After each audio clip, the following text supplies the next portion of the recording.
today and be ready to come to camp. I'm Misty, the director of Camp Odakoda. I think I've talked with most of you over email at least, or in person. And we're just going to this is Sarah and Corinne, we're going to introduce ourselves here. This is my family. Mine's my husband, evidently. I have 3 boys. My oldest son, Griffin, comes to camp, so some of you guys may know him. I am a teacher. I started out as an elementary teacher, and then I'm also a school administrator. I've been teaching for the last maybe 8 years. I've taught college classes, and now I'm a counselor at Fulton Christian High School, so I have a variety of experiences. And then we've been doing this camp. My husband and I started the camp. This is our 5th year now. Man, it's gone by really fast. This is our fifth year doing the camp, so we have grown and changed and learned, and it's just, I think your kids are going to have an amazing experience, hopefully. Can we go to the next one? And this is Sarah. So that's me. Those are my 3 boys. They're 8, 9, and 10. 2 of them are out there, so hopefully they'll be quiet for while we're here. So as I not trip in front of you all. So I've been with camp for, I guess this will be my 5th camp session, but 4th year. Super excited, absolutely fell in love with it, excited to be here. I'm a speech and hearing sciences student at PSU, and my first year at camp I was just a counselor and absolutely fell in love with it. It changed my life, and I begged Misty to let me in and have a larger role, so she had to beg, obviously. And so I'm just so happy, and I feel blessed to be part of the camp family and to know all of your kids even more, for those of you who already know. So that's me. I'm Corinne. This is my family. This was at Christmas. We went to a little Christmas thing, so my daughter said they face painted. That's why they look like that. But I have a master's in psychology with an emphasis in applied behavior analysis. I've been at the camp. This will be my 3rd year. And the last 2 years I've been one of the behaviorists of the camp. This year I'm going to be helping with the counselors, recruiting the counselors, and just kind of managing anything that comes up with counselors. And yeah, I can't wait. I loved it the first year. It was just amazing. It was hard for me to get off work the 2nd year, but I knew that there was no way that I was going to miss it. So, and then they've now let me come on and have a bigger role, so I'm really excited. Yeah. Thanks. And then our other teammate who isn't here is Josh. So if you were here last year, you probably remember Josh. He had twin babies this year, so his life has changed quite a bit, but we're still holding on to him. He is going to be our behavior specialist at camp this year, so a lot of you may be hearing from him prior to camp. He was out of town this weekend, but he'll be contacting you just with last-minute questions, or if your child needs a little more of a proactive plan to be put in place, or a safe person to check in with prior to camp. He'll be doing all of those kinds of things, so you may be hearing from him probably as, I would say, first a couple weeks before camp is when he'll be doing a lot of that, just to make sure it's fresh and new. So we are all a team, so even though we kind of have defined roles, we work really well together, and feel free to ask any of us any questions, or if you need anything. They are amazing people, and I'm very blessed to have them working with me. And just so you all know, we do know how to spell specialist. Oh! You don't need to worry about things like that. We like to call Josh specialist. Don't tell them. Okay, so today before you leave, I know a lot of you have already done some of these things. Sign up for the shirt size for your camper back at that table over there. And if you have some family questions, that is Garrett's family, who has been a camper with us for the last couple of years, 3 years. And so they can answer questions for you. Garrett can probably answer some questions for you. He's a pro for that, guys. We have a t-shirt size sign up and the barbecue for the first night, which I think we're going to talk about a little bit later in the slides. But that's where you sign up for that. Check to make sure your camper's file is complete, which just means if you don't have your medical forms in, you can turn them in back there at the back table. And then if you have tuition to pay, that's also back there. And then the dinner we already talked about. Okay, and ask lots of questions. Feel free to interrupt us. If you're a parent who's returning and you want to chime in and say something about your experience, we're happy to have a conversation as we go. And we're gonna finish by 10, I promise. Okay. Okay, so in starting camp, I mean, you can read, so I'm not going to read everything here, but really the general idea is we aren't a therapy camp. We really wanted to provide an opportunity for kids to come and have fun. So fun, social experience, just being able to have independence. Our goal is that the campers come and they have a great time, and we usually make our goal. Okay, so a couple really important things is, so we do obviously take meds. Just make sure that they stay in their original bottles. We do just want the amount for camp and maybe a couple extra. Just, they have to be in the original bottles or packaging, so remember that. And then all health forms, we just talked about it, need to be turned in. It says July 1st, that'd be the best by the end of June. And then, yeah. Oh, and if anything changes between now and then, just bring the updates to camp itself. And the packet that, the one I printed and the one that you had maybe printed at home, there is medical forms, there are medical forms in there. Those have to be filled out and brought to camp with you. So that's the very latest, what is the dosage, what are they taking, what do they need at camp. So that will be what our nurse really watches to make sure that she's getting everything just right. So make sure you bring those to camp. Oh, sorry that. Okay, so you guys will be getting a packing list, but just a few things to point out. Just make sure everything is labeled. Everything from water bottles to cameras, blankets, sweatshirts. We have so much lost clothing at the end of the stuff, so it'd be great if we can rehome it at the end to the right homes. Do bring water bottles. It gets hot. It gets really, really, really hot. And so they want to be drinking water the whole day. So just make sure you bring water bottles. And then if you do want to send your camper mail, you can totally do that. You can either give it to us at check-in and we'll hand it out at mail time, or you can also mail it to Camp Tampawingo, and that will work too. You can also, yeah, okay, I'm sorry, that's good. And the address is in the packet that you printed out that has the schedule. Yeah. How about water bottles? Do you mean empty water bottles that can be refilled at camp, or bottles with water? Cover. We have them fill them up before we get ready to go anywhere. So like an empty water bottle that can be filled up is good, and then we, right when we're getting ready, getting sunscreen, we tell them, okay, let's get our water bottles Okay, filled. so they can just fill up refill. Yeah, it'll be refilled over and over and over and over. And the size, try not to bring a giant one because the kids don't want to take them because they're heavy. So, we have lots of water stations throughout camp. We will make sure that they fill their bottles, but 16 ounces is a good size so they're not having to lug something heavy. Can I ask a question? Can you remind me what day the actual camp starts? Yeah, I realized last night I don't think it's on any of these materials that I printed out. Sorry, it's the 13th. So August it is 13th. Wednesday, August 13th. And Sunday is pickup, Sunday, August 17th. Yes. I have a question about the mail. Uh-huh. So, if we bring all the mail and drop it off, do you like have mail time every morning where you say, okay, here's the mail? Yeah, so if you put what day you want it delivered, we usually do it at breakfast and we'll just pass out whatever's there. Okay, and so we can have that arranged. If you just bring it in a bag and just slide it to us, we'll take that and then we put it in our morning stuff that we take to breakfast with us. Great.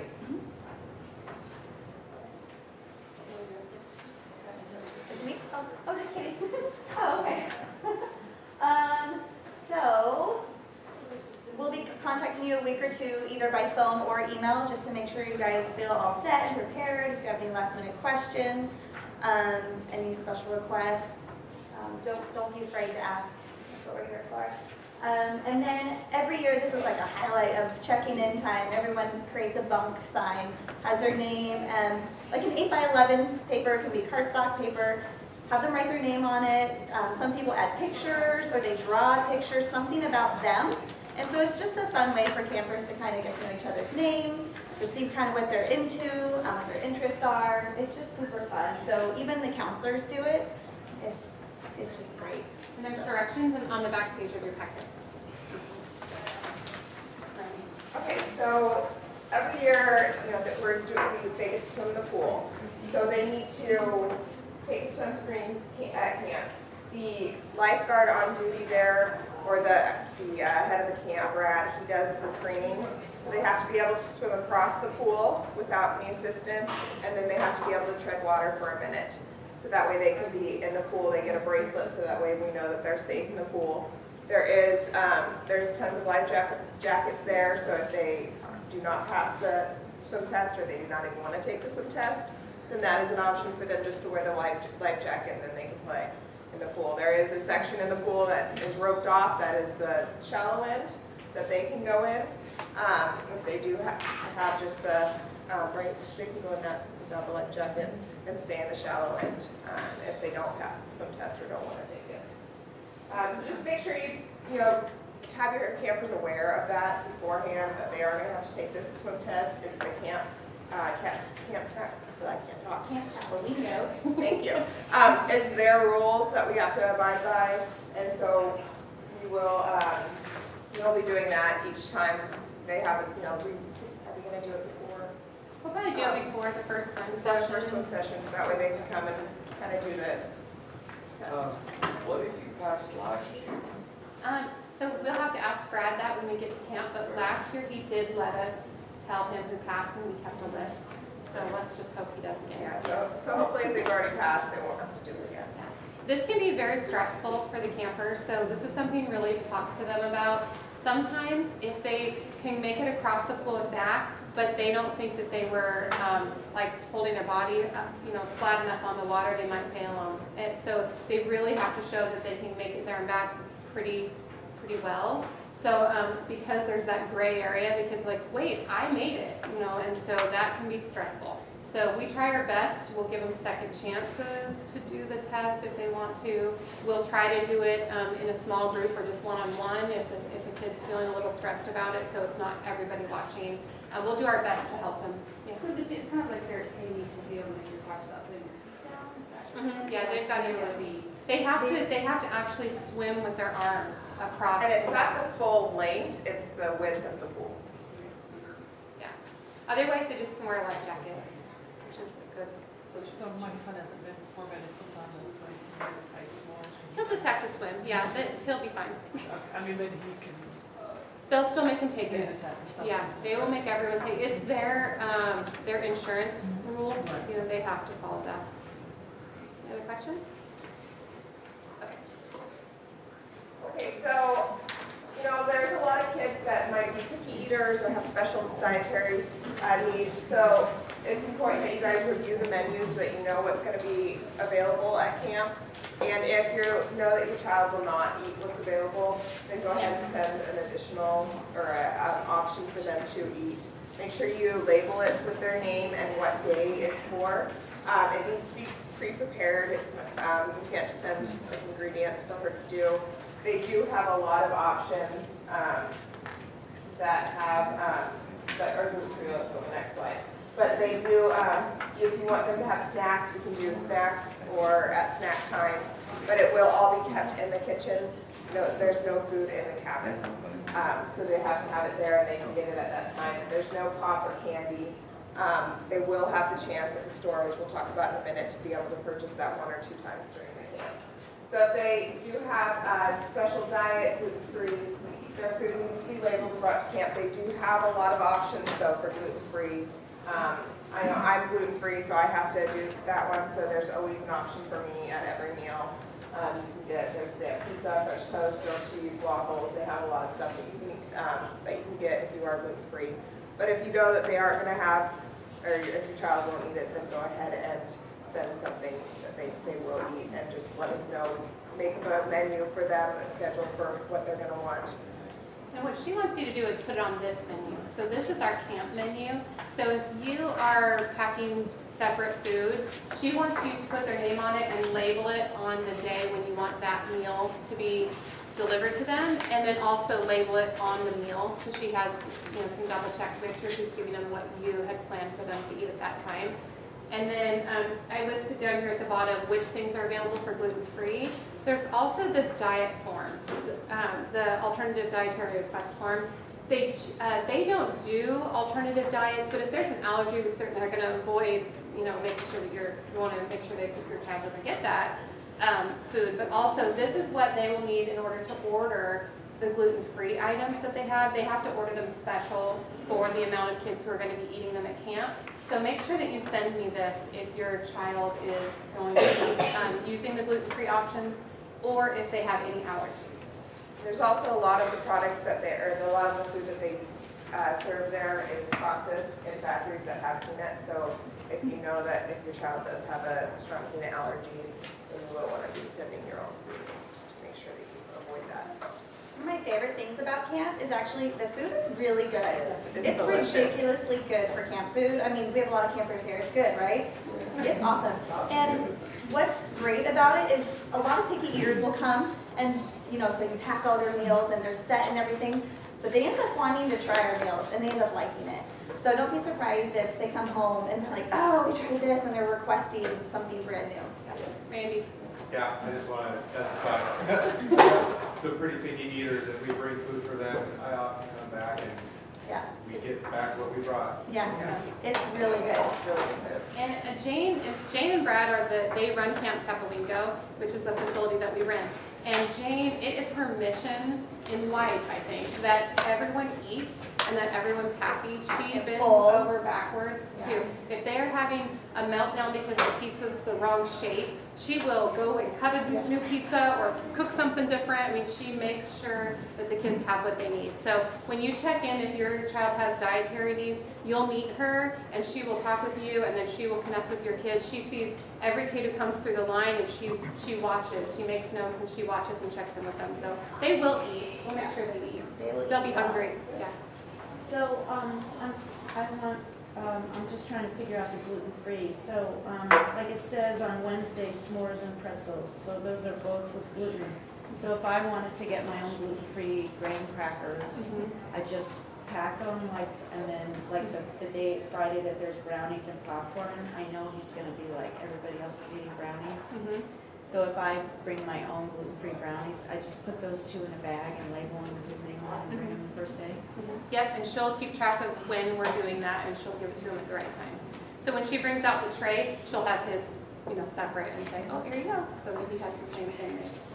And we do have other snack options. So if they are gluten-free and, maybe they don't get our brownie, but we have like yogurt or other stuff that we can get too. There's always cheese sticks at every meal too. No, that's dairy too. Oh, Dairy. that's So, and then, it says like medically necessary, so are you wanting a doctor's note about that, or? No, she just wants to know, this is something that they want, just to know if he accidentally gets flour sprinkled a little bit on the side of his thing, is he going to have, a severe reaction? That's kind of the thing that she's looking for. Is it a medical allergy where we have to make sure we're preparing it in a different sterile kitchen, or is it a sensitivity where we'll do our best to keep it separate? Right, so how would you want it to write down sensitivity? Just, You can just make a note on there. okay. Yeah, that would be good. So the camp stores, we go to it, we'll do it in sections by which which cabin they're in, and they'll come down and they'll be able to do it once or twice a week. It has various items. It's got pop, it's got candy, it's got popcorn, they can get t-shirts. So the money, you'll bring the money when you check in, and it's basically like a bank account. We'll have how much you guys brought in, how much the child has available to them to spend, and then they can buy, we limit how much they get so they don't get sick. But, Which we have had happen. yes, but they really enjoy being able to go and get that special treat. So if you, $25 or less is good. If you know that they're going to want to buy a shirt or something, then you'll know that you'll need to, closer to 25. But if it's just, they're just going to get a candy bar and a soda or something. Then Is the store gonna have gluten-free choices too, or is that something we need to arrange also? I don't think they do. well, there's some of the candy bars, they are gluten-free, I believe. Yeah, he's not gonna read the wrappers, so I'm just wondering if I should provide something and he could, instead of go to the store, go to the kitchen or something on that day and get his Yeah. store. If he's wanting to buy, if he wants to buy a treat, Yeah. or, because there's other things that are. He's gonna wanna do what everybody else does, but if there's Yeah. not a gluten-free Do you option. want, if, We could certainly, if you wanted to send something, we could deliver. Yeah, I it. know. I've always gotten a snack there at times, and I'm gluten-free. It's like a Hershey bar. So like a Hershey bar or something like that. Okay. So we can kind of try to look at it and see which ones are. there's popsicles and stuff there too. Yeah. So, yeah. If you don't really want them having pop and candy, can make rules about that? Yeah. Sure, Like, they I only don't mind go, the popsicle, but candy Yeah. bars.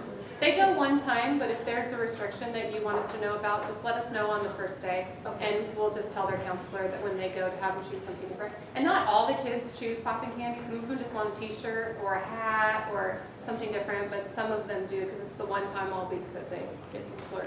If you do, I mean, I suggest putting the money in a sealed envelope with their name on it, and then if there's any special no candy, just put it right there on the envelope. That'll be Yeah. good. Yeah, that's good. Oh, okay. So prior to camp, a lot of campers that come to us have not been away from home before. They haven't had, an independent experience like this. So just make sure that they're practiced, that they are remembering, what they need to do for their shower routine, for their teeth brushing. We are not going to force them to do those things, but we will highly encourage it. We will have a schedule, and we will hope that they will brush their teeth and we'll take a shower. Now, if it gets to be like day 3 and they haven't showered and we're all noticing, we might encourage it a little bit more, but this is not something that we're going to have a power struggle over, honestly. They'll come home dirty to you, but they'll have a great time at camp. So just know that we will do our best at that. Sunscreen is something that some kids just do not like, either the scent or the sensory of it all. If your child is someone who doesn't like sunscreen, practice, because we will have them wearing sunscreen. Sometimes it's really hot. We've had 90 plus days at camp in August, and if they're outside at all, they're going to need to have sunscreen. So please make sure of that. Yeah. Can you help with that? Because my son's just so bigger and Yeah, we he will. doesn't want, he's not happy about it, it's not sensitive. The counselors will make sure the kids are covered, Yes, yes, yes. because we don't want anyone getting burned, so. Yeah, that's They, what as we go, before we go out for our different sections of time, the counselors will do water bottle checks, sunscreen checks. We haven't had a big problem with bugs. There's one evening when we do our campfire s'mores, there's some mosquitoes and stuff around there, so we try to take bug spray and stuff to that, but for the most part, bugs aren't an issue. So it's not as much the bug spray as it is the sunscreen. And then bathroom hygiene, if your camper only uses like wipes, they have to be flushable. We've kind of gotten, talked to by the camp about this. So if you're sending anything like that for the restroom, just make sure they're flushable. Please share the menu and the club activity descriptions and the schedule with your camper. We have not created the club activity schedule yet. We will be doing that and emailing that out to you. But the menu and a sample schedule are in here, so they kind of know what their day is going to be like. We have 2 programs this year, as a lot of you know, because we see a lot of teen campers.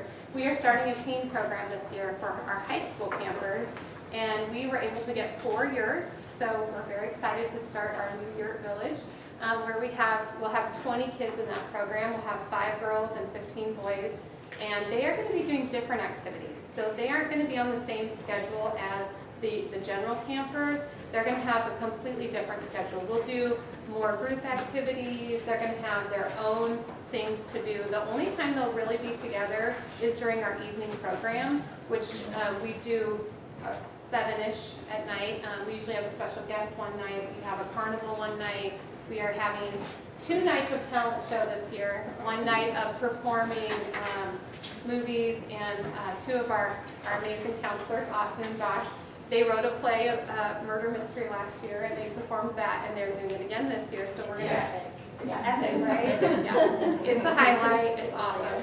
So they're going to do that, and then we're also the teen program is going to be making little movies, and so we're going to do that on one night, and then the second night is our traditional talent show.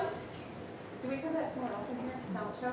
No. Okay, I'm going to go ahead and talk about it. So talent show is the highlight for all of us adults too. It is amazing. Does anybody want to say anything about the talent show? Michael? So you can do like skits and singing and dancing with skits, acting and all that other stuff. Pretty fun. Garrett, did you want to say something? No? Okay. It's fun. It is fun, yes. And you know what, a lot of kids come prepared with stuff, like maybe they bring jokes, or they bring something that they're going, or a musical instrument, or something that they're planning to do. A lot of other kids just think of something while they're at camp, and Most random stuff. yeah, like we've had M&M spitting, where, you know, like you spit M&Ms and see how far they can go. But you know, the kids are so awesome, and they're so kind to each other. And they're genuinely excited to see how far the M&Ms can go.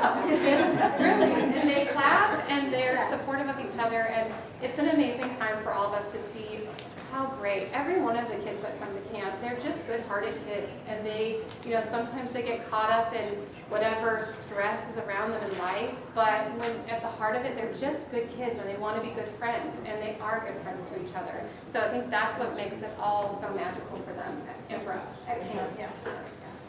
Okay, just making sure that you're talking to them about their living, how it's set up. So in the regular program, we have, I'm calling it regular, our younger program, I guess. We have, the cabins are like, they have 4 bedrooms basically in a building. So each one of those bedrooms we call a cabin, and there'll be like from 4 to 6 kids in that cabin. And so each building could have, you know, could have 12 kids, it could have 20 kids within the building, but within their own room, they'll have, you know, 4 to 6, which would mean they would have 2 to 3 adults, because we have 1 adult for every 2 campers in the cabins. We have more than that staff that aren't cabin counselors, but that's the ratio in the cabins. In the teen program, we have yurts, so there is going to be 5 campers in each yurt with 2 adults, so it'll be a little bit different. And like I already said, there's 4 of those and 20 kids in that program. So we are expecting 75 kids at camp. So there is going to be a little more than we've had in the past. Yeah, Garrett.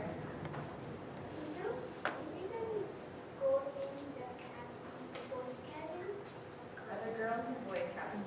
That's a great question. There are not girls in the boys' cabin. The girls have their own cabins.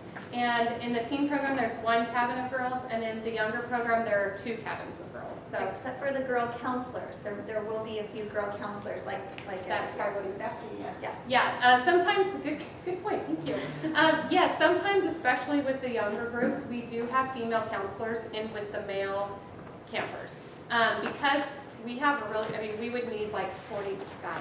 We never have that many counselors that are male. So we mix it up. We try to be sensitive to the age of the camper and have, we try to make sure that it's a good match with our female counselors and our male campers. We spend a lot of time placing kids. We look at, you know, what they like, what they don't like, kind of try to get a feel for their personality through all the documents that you sent us and through talking with their schools and those things. And we try to place, we very strategically place every kid to try to find kids that they will connect with. And we do the same thing with the counselors. We take our time to really see what types of, you know, if it's a real energetic and kind of loud counselor, well, that's not going to match with a camper who really wants quiet and who gets overstimulated. So we take a lot of time to make sure that the mix is really done well for the kids in their cabins.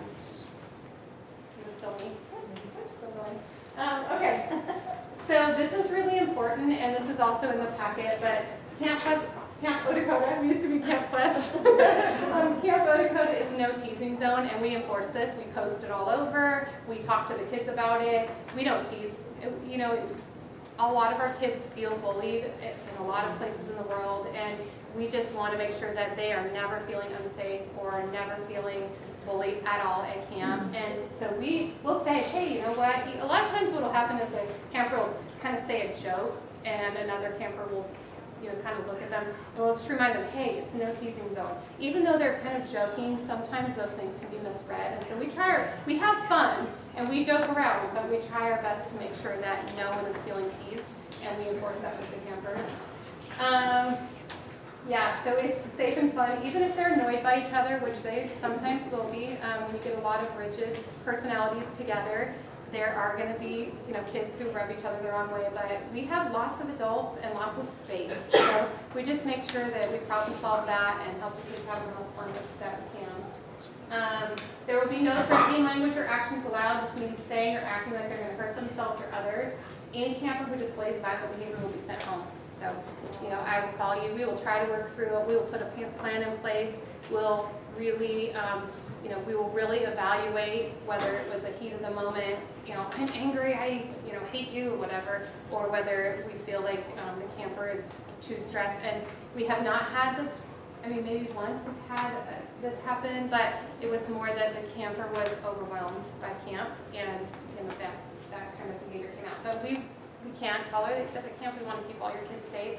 We want to keep all the kids happy. And in that situation, sometimes it's just waiting a year until they're ready again the next year, because maybe they just weren't ready and they got to come and see what it was like, and then next year they're going to be ready. So that's kind of how we deal with that. Still me? Oh, so it's going a long time. We already talked about this. Josh will be contacting you to make plans ahead of time if there are any needs that he sees. If you have any behavior concerns, or if it starts getting close and your camper is very anxious, please feel free to call Josh, email Josh, and just say, he's anxious. He would be happy to talk with them on the phone. He'd be happy to send them pictures or whatever you guys could come up with that would be helpful to them. He would be the one to do that. So please feel free to call if you need anything ahead of time. So, we're getting to my favorite part. I seriously, whenever it's check-in time, I start getting goosebumps, I start to cry a little bit. It's just so exciting. I love seeing all the returning faces. It's like seeing your family come home. It's amazing. And then all the new faces is just so exciting. One thing that's changed on here compared to your side is check-in will actually begin at 3 o'clock this year. We're going to try to do a little bit earlier. We have a ribbon cutting ceremony to, what's that called? Induct? To a, when you're, is that inducting? Dedicating the yurts. Okay, so we want all the families and campers to be there for that right before we eat dinner. So that's why we're bumping up the, It says check-in at 3:30 on the paperwork and 3 there, so. Yeah. Oh, which one? okay, on my paperwork it says 4 o'clock. No, she's talking about the packet that I did. Oh, okay. We just changed it this morning. Oh, So that's it's okay. 3:30, that's, You'll still be fine. So we'll be sending out a schedule right before. So we'll send the full schedule out right before camp so that they have the menu, the full schedule, the clubs and activities, so they'll really know, and we'll Okay. time on that. Okay, this thanks. will be when we're ready for you. Yeah, we will be Anytime ready. after 3, we'll be ready for you. So there's where you'll meet all of us. You'll meet counselors, as camp directors. If you have any questions there, you'll deposit store money. Any remaining little paperwork, checks, anything will be there. They have to do a head check. We check for lice, little bugs. We've never ever had that problem, but we do. Yeah, is there some kind of check as a kid going through for ticks or what have you? For ticks. I don't think my family lives in the south, we go back there, it's like Yeah. tick central. No. You have to check them all the time. We've never had that problem. Never. It's Yeah. not really an issue down there. No, you don't even get bug bites really. So it's, Yeah, it's like the Yeah. south where you're like, no. If there were ticks, Yeah, I could run in the other way. Okay. I'm not the person doing that. No. But anyway, so that might be another thing that you want to prep your camper for at check-in. The head check's not a big deal. They just sit there and then it's done. It's good. You'll meet the nurse and drop off all the meds if you have any of those. You'll also meet Jane, the cook, and drop off any food that you want, any explanations to give. And then once that's all done, a counselor will escort you guys to your cabin. You can help them unpack and put up their bunk sign, get them settled, meet the other campers and the counselors. It's a really great opportunity to actually meet individual counselors who are in your campers' cabins. So if you have, any special tips or requests or anything, special about them, just let the counselors know that's who, is going to be with them all the time. So it's a great opportunity for that. Yeah. Should I still, is that still neat? On Okay. on the meds, if they're taking like a over-the-counter stuff that doesn't require a prescription, do you still need it in the original bottle and all that? Yeah, and everything has to be checked in. We can't even have allergy medicine with That's us. what I was wondering. Yeah, so everything has to be in with the nurse. Vitamins, allergy medicine, over the counter, under the counter, it doesn't matter, it all has to be checked in. With the original packaging. We'll have 1 to 2 nurses on staff at all times. They will be managing all the meds. And then dinner will be served promptly after the ribbon cutting ceremony. The barbecue, so make sure you sign up for that if you haven't signed up yet for that. And this is a really good time for you to connect with other campers while your kids are getting settled, or other parents while your kids are getting settled. Any parents want to chime in on that, on barbecue? It's fun to talk to the parents and sort of learn about where they are coming from and just get to know the people who can relate to the situation. Yeah, I think it's a good time. We have a sign up back there just because we need to know how many people to plan for. We pay $7 a person, so if you're bringing multiple people, you might consider making a donation. But if you're bringing just your immediate family and it's just a couple of you, we have planned to cover that. So, but we do need a pretty accurate count for the cook, especially since we have so many added campers this year. She'll need to really be on it to prepare for that many people. So, I just want to make sure, so we can bring siblings. Yeah. So they can see. Yeah. And then, so at the barbecue and after, that's kind of like the kind of awkward, kind of tricky moment because you're still there, but the counselors are there, so who's in charge of my kid? And it's kind of weird. So that's like how she said, it's just a great opportunity to meet everybody, to talk to them, trying to maybe help facilitate some, oh, look who it is, or, just introduce them to new people. And then after dinner, that's it. That's when you say your goodbyes. You don't walk them back up to their cabins. You just leave from the barbecue area. And then from there, us and the counselors, we will escort them back to their cabins. And most of the time, it's harder for the parents than it is the campers. The parents always seem to be more nervous than the campers. So that's a good thing. It's really good. Just be excited for them, just don't worry about it. It'll all be great. Obviously try to avoid comments that will upset your campers. Obviously, I'm not going to say something to purposely upset them. But yeah. So while at camp, there's a no cell phone policy, so they can bring their electronics, their DSs and those sort of things, but there's no cell phones. There's not really good service anyway there. But if you need to call, you can always call. One of us will get in touch or talk with you, let you know how it's going and everything. If the child really wants to call home, we try to, push it off a little bit so that hopefully they'll be okay. But if they will, we will call. We'll let them call at breakfast time. We try to, of course, if anyone's really upset and they're really feeling like they need to talk to you, we will call. But we try to push it off to breakfast because oftentimes it's just they're really tired at night and they're feeling a little homesick because, actually 90% of the kids don't feel homesick, but there are a few sometimes. And so we just try to be really comforting, spend a lot of time with them. And the next morning, if they're still feeling like they want to call, we'll have them call in the morning so that they aren't as tired and they can work through it a little bit more. Can I ask if there's any flexibility on that? Because my son uses his phone not